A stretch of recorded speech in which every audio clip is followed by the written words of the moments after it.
Sales for Embryo, bago na? Hindi, tama! May chocolate ka kuya. Pwede ba balik na lang ulit tayo sa mga classmates? Kasi matagal sila pinagkita. Next! Ano? Ito na ba? Ano ang pangalan ng pangalan na anak ni Ate Rowena? Clyde. Clyde! Hindi ba na? Tama! Okay, last question, last question. Dito tayo sa dalawa. Dito tayo. Ano ang saan nakatira? Ano favorite color? Ano favorite color? Ano ang paborito mo ni Ate Rowena at Girlie?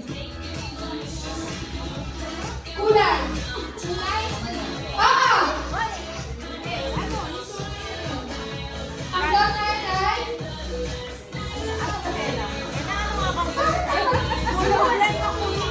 Color line lang. O, magmula ka na kami. Hindi nyo na pag-usapan. O, next Pero one. kasi babae siya, pink. Pink! Mali! Hindi pink! Ato, sorry, babalikan mo kayo. Dito ta!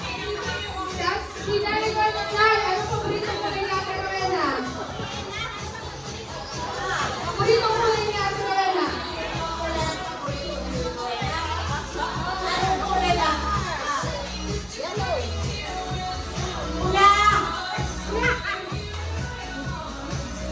Pula! Nakita niyo yun? That is correct! Tama! Pula, paborito ni Ate. Oo. Binatang. Baka pula yan si Ate kasi. Ano yan? Ayaw ko dyan. Okay. So ngayon, makakita tayo ng mga kakaibang talento. Gusto niyo mong makakita ng mga kakaibang talento? Yung tipong busog na, pwede bang kumain, di ba?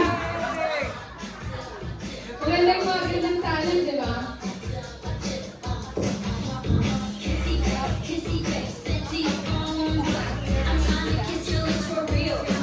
Okay, so makakakita tayo ng mga, kasi si Ate mahilig siya sa TikTok dance. Sino dito yung sahilig? Imagine yung sa edad ninyo kung napakahilig na mag-TikTok. Okay?